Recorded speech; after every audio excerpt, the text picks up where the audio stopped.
Ciao, my name is Umberto Mucci and this is We the ItaliaNews, a podcast about Italy during coronavirus times. Today is Monday, February 28, 2022. As every Monday, just a few numbers about the situation of the contagion in Italy, where we're definitely coming out of this fourth wave as spring is coming. Over the past 7 days, with regard of the new positive cases, we averaged a percentage change of minus 19.2% compared with the previous 7 days. In the same period, the average change in the number of patients admitted to ordinary COVID wards was minus 18.2% and minus 21.5% in the intensive care units. On average, in the last 7 days, we had 224 deaths a day, with a variation of minus 20.4% compared to the previous 7 days. Finally, this curve too, the worst one, is significantly slowing down. The 83.3% of the Italian population has been vaccinated with 2 doses, while the 63.2% of it also received the third dose. Over the past 14 days, there has been a decrease in COVID incidence in all regions and age groups. Now, dear friends, we have been hoping for 2 years to see no more medical bulletins and bad news about the pandemic, but we could hardly have predicted that in the Italian media the news about the COVID would end up in much more backward positions than before, because their place at the beginning of newspapers, TV news shows and internet sites would be taken by a war. Make no mistake, there is no war in Italy. We're not fighting here, and we won't. There won't be any war here, and there will be no Italian soldiers actually fighting against enemies in Ukraine.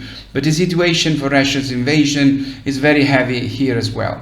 The last weekend, the streets of Italian cities were filled with Italians demonstrating against the Russian war. Unfortunately, the Russian dictator would not be impressed by this, but it was nice to see Italians of all ages defending the freedom of Ukraine to adhere to the democratic and free principles of the West.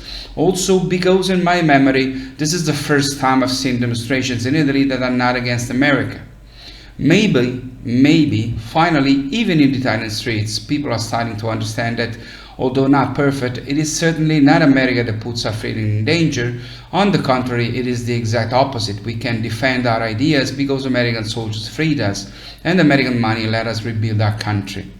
After having done it a few days ago with Italian citizens residing in Ukraine, in these hours the Italian government is also asking Italian citizens residing in Russia to leave the country. Italy has also closed the airspace to any kind of civil or military aircraft coming from any part of Russia or belonging to a Russian company. The air routes that lead from Italy to Japan and that before the war passed over Ukraine and Russia have been changed, and this lengthens by 3 hours the trips between Rome and Tokyo and all the routes that lead to the Far East from Italy.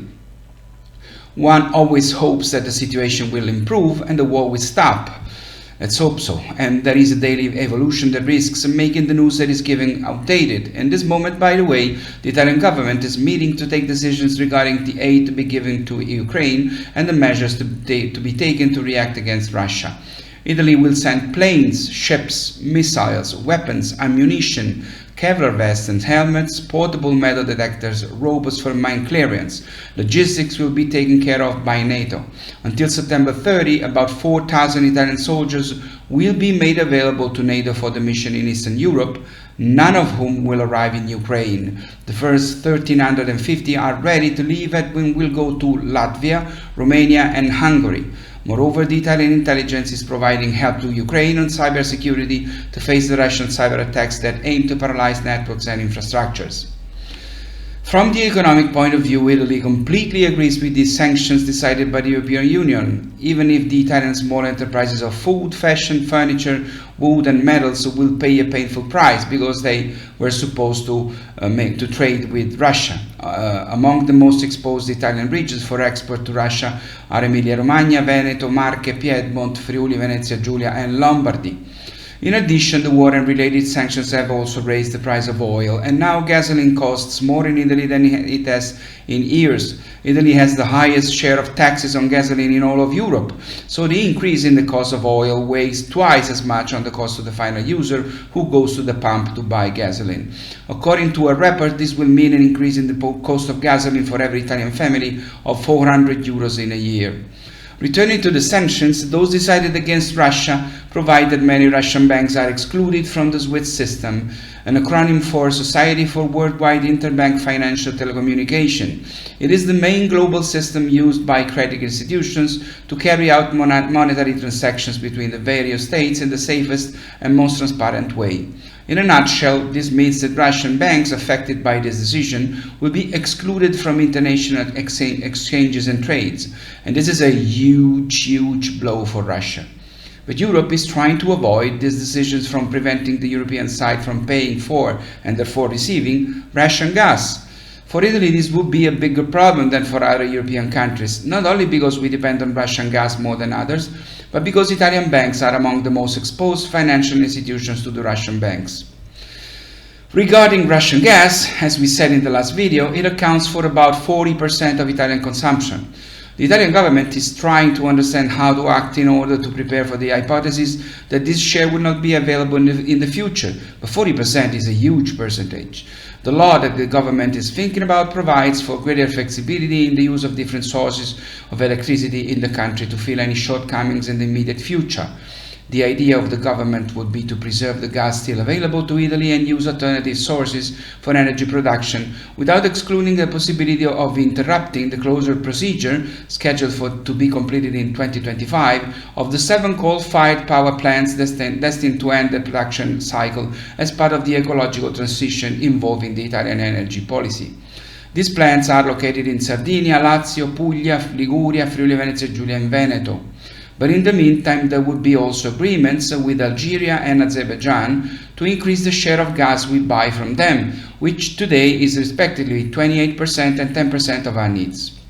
Italy has the largest Ukrainian community in Europe, consisting of 240,000 people. 240,000. Just to let you understand, 200,000 is more or less the number of people born in Italy and then moved to the US in recent years. Ukrainians in Italy now are 240,000. Now, the first buses of Ukrainian refugees fleeing the Russian invasion of the country arrived in northern Italy over the weekend. Women on board the bus said that their husbands had stayed behind to fight the invading Russian forces. After crossing into Italy, the passengers made their way to the homes of friends and family, mainly in northern cities but also in Rome. The European Commissioner for Humanitarian Aid and Crisis Management said that Europe faces its biggest humanitarian crisis in many years, estimating that the number of Ukrainians internally displaced by the conflict could reach more than 7 million. The European Union is trying to plan the distribution of incoming Ukrainians, and Italy, according to this program, will be allocated 13% of those who will arrive in Europe fleeing Ukraine at war. Although many of the Ukrainians fleeing who do not have family members already expatriated to other European countries will ask or at least try to stay in the borderlands and then return home as soon as possible. That is, in Romania, Hungary, Slovakia, Poland and Moldova. Throughout Italy, there are many communities, citizen welcoming groups, many people that have been preparing since the first day of the war to help and welcome the Ukrainian refugees. Italy is in the front line in the humanitarian emergency.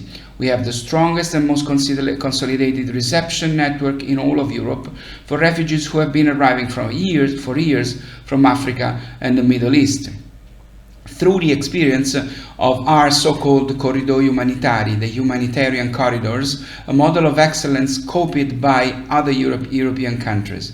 The irony is that among the European countries, until a few days ago, those most reluctant to welcome those in need from Africa and the Middle East were precisely those in Eastern Europe, which today are the first to be crossed by the exodus of refugees arriving from Ukraine. Now let's try to close this video with 3 small, tiny positive stories. Positive in the sense that the word positive had before COVID. 3 stories of hope. They are small, they are tiny, they don't change history, and they are not at all comparable to the troubles of the world. But they are there, they are about Italy, and We the ItaliaNews was not born to be a medical bulletin and does not want to turn into a war bulletin. Now, the first news story tells of Il violino del mare, the violin of the sea, the first violin in the world made from the wood of one of the many boats used by African migrants arriving in Italy on the voyages of hope, which unfortunately often turn into sea tragedies. The production of this violin took about 2.5 months, and together with other instruments that will be produced in the same way, it will compose a string of orchestra of the sea destined to bring this music to the world. The work was produced in the violin making workshop located in the Milan prison and run with the help of prison inmates. It's miraculous that a product recycled from the wood of old boats sounds so good, says violinist Carlo Lazzaroni. The acoustic result is surprising, and if I close my eyes, I don't notice the difference. The second story is similar. A social cooperative has created Coffee From with the University of Milan as part of a project involving companies in the bioplastic chain. About a ton of exhausted coffee grounds produced 5,500 cups. The cooperative used coffee grounds, a byproduct usually managed as waste, transforming it into an innovative material extremely versatile with which it made a coffee cup to taste it at its best with a strong reduction of the environmental impact. It is an innovation 100% made in Italy, an example of circular economy in which Italy is a leader in Europe and in the world. The third piece of good news is very rhetorical. You will forgive me. Yesterday at the Teatro San Carlo in Naples, Giuseppe Verdi's Aida was performed. And at the end of the opera, during the many minutes of applause for a very beautiful performance, the Ukrainian soprano Lyudmila Monastriska and the Russian mezzo-soprano Ekaterina Gubanova came out on stage and hugged for a long time, surrounded by the standing ovation of the whole theater, representing the feelings of the whole city and of the whole country. The world doesn't change because of these things, and war doesn't stop just like that. We know that, I know that, and once again I apologize for this rhetoric, but it was nice to see this hug right in Naples, which, as you know, in my opinion, is the last hope of humanity. And so please forgive my rhetoric, but I wanted to end this video with something good. Please stay safe, please take care. My name is Umberto Mucci. This was We the Italian News. I'll see you next Thursday. Hopefully the war will be ended by that day. I really hope so, but I'll see you next Thursday anyway. My name is Umberto Mucci. Ciao from Rome.